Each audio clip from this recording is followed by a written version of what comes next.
Hello hi नमस्कार। आज आउ एक नूतन वीडियो को आपको स्वागत। एठारे आम देखा कि अडानी पावर लिमिटेड जहाँकि इंडिया रे गोटे largest thermal power generation company jar कि वर्तमान ऑपरेशनल कैपेसिटी होउची 13 to 14 गीगावाट। से ही thermal power plant generation company O and M professional for thermal power plant में बहुत सारा वैकेंसी आसी।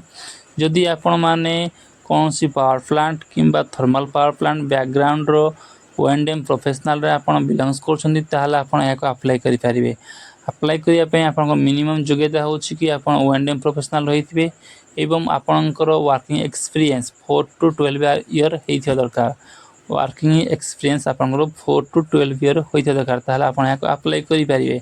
देखंतु एठे आपण बहुत सारा वैकेंसी अछि जेमिति कि आपणकर होई गला operation and maintenance FQA, civil maintenance, electrical maintenance, ई&आई मेंटेनेंस, मेकानिकल मेंटेनेंस, आपणकर रही गला स्टोर्स, आपणकर परचेजर, आपणकर मेडिकल ऑफिसर, तापर आपणकर फायर सेफ्टी।